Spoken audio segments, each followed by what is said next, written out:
Hi friends, நம்ம சேனலில் இன்றைக்கி வந்து கஸ்டர்ட் ஃப்ரூட் செய்வது எப்படின்னு பார்ப்போம். அதுக்கு தேவையான பொருட்கள் என்னென்னு பார்த்துருவோம். ஃபஸ்ட்டு நான் 1/2 லிட்டர் வந்து பசும்பால் எடுத்து வச்சுருக்கேன். ஒரு மீடியம் சைஸ் உள்ள மாதுளம்பழத்தை க்ளீன் பண்ணி எடுத்து வச்சுருக்கேன். ஒரு ஆப்பிள் வந்து பொடிசாக கட் பண்ணி தொலி நீக்கி எடுத்து வச்சுருக்கேன். கஸ்டர்ட் பவுடர் வந்து 1.5 டீஸ்பூன் வந்து எடுத்து வச்சுருக்கேன். மாம்பழம் 1/2 மாம்பழம் தொலி நீக்கி வந்து பொடிசாக வந்து கட் பண்ணி வச்சுருக்கேன். 5 ஸ்பூன் வந்து சுகர் எடுத்து வச்சுருக்கேன். ஸ்டவ் ஆன் பண்ணி பாத்திரத்தை எடுத்து வச்சு 1/2 லிட்டர் பாலை வந்து சேர்த்து காய வைப்போம். நல்லா காயட்டும். நான் 15 நிமிஷம் வந்து காய வைக்க போகிறேன். கொதிச்சு வரட்டும். அதுக்குள்ளேயும் நம்ம வந்து கஸ்டர்ட் பவுடர் ரெடி பண்ணிடுவோம். கஸ்டர்ட் பவுடரை வந்து கொஞ்சம் பால் சேர்த்து வந்து கட்டி இல்லாமல் வந்து என்ன செய்யணும்னா நம்ம வந்து கரைச்சி வச்சுக்கிடுவோம். பால் 15 நிமிஷம் காயறதுக்குள்ளே நம்ம கஸ்டர்ட் பவுடரை கரைச்சி நம்ம ரெடி பண்ணி வச்சுக்கிடுவோம். என் சேனல் பிடிச்சுன்னா லைக் பண்ணுங்கள், ஷேர் பண்ணுங்கள், சப்ஸ்கிரைப் பண்ணுங்கள். இந்த அளவுக்கு நான் வந்து பாலை வந்து 15 நிமிஷம் வந்து நல்லா வந்து காய வச்சுருக்கேன். ஸ்டவ் ஆனில் தான் இருக்குது. பாருங்கள், இந்த அளவுக்கு வந்து காஞ்சி வந்துடணும். இந்த ஸ்டேஜுக்கு வந்து காஞ்ச பின்னாடி நம்ம கரைச்சி வச்சுருந்த கஸ்டர்ட் பவுடரை வந்து நம்ம சேர்த்துக்கிடுவோம்.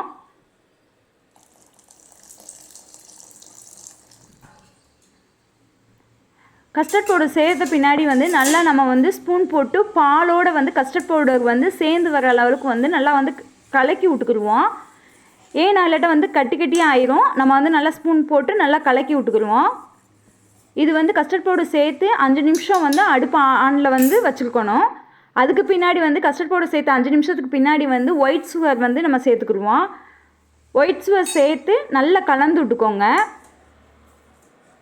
நல்லா கலந்து விடுங்க.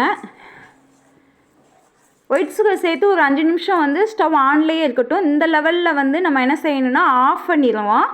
ஸ்டவ் ஆஃப் பண்ணி வச்சுட்டு இதை வந்து 1/2 மணி நேரம் வந்து என்ன செய்யணும்னா நம்ம நல்லா வந்து ஆற விட்டுறணும். அதாவது வந்து நல்லா பால் வந்து கூலாயிடணும். பாருங்கள் எந்த அளவுக்கு வந்து கெட்டியாக இருக்குன்னு பாருங்கள்.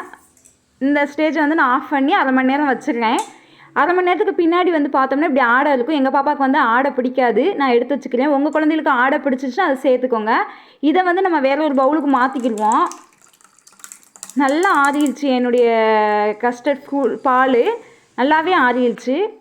நான் வந்து வேறு பவுலில் சேர்த்த பின்னாடி வந்து மாதுளம்பழம் நம்ம க்ளீன் பண்ணி வச்சுருந்த மாதுளம்பழத்தை நம்ம எடுத்துக்கிடுவோம். நான் ஒரு மாதுளம்பழம் சேர்த்துருக்கேன் 1/2 லிட்டர் பாலுக்கு. நான் வந்து ஒரு ஆப்பிள் பொடிசாக தொலி நீக்கி வந்து நான் எடுத்து வச்சுருக்கேன். அதையும் சேர்ந்து நல்லா கலந்து விடுங்க. 1/2 மாம்பழம் வந்து நான் வந்து தொலி நீக்கி வந்து பொடிசாக கட் பண்ணி வச்சுருக்கேன். அதையும் சேர்த்துக்கிடுவோம். இதோட வந்து வாழைப்பழம், இப்போ வந்து சீசன் வந்து பலாப்பழம், இதெல்லாம் வந்து சேர்த்துக்கலாம். ஆனால் 2 ஃப்ரூட்ஸுமே என்கிட்ட இல்லை. நான் இருக்கிற ஃப்ரூட்ஸை வச்சு செய்கிறேன். உங்கள் குழந்தைகளுக்கு பிடிச்சிருந்துச்சா அதை சேர்த்துக்கோங்க. நான் செஞ்சது பிடிச்சிருந்துச்சுன்னா லைக் பண்ணுங்கள், ஷேர் பண்ணுங்கள், சப்ஸ்கிரைப் பண்ணுங்கள். இது எவ்வளோ அழகாக இருக்குன்னு பாருங்கள். இதை வந்து நான் 1 மணி நேரம் ஃப்ரிட்ஜில் வச்சுட்டு எங்கள் பாப்பாவுக்கு நான் வந்து நல்லா கூல் ஆனதை எடுத்து கொடுக்குறேன். தேங்க்யூ.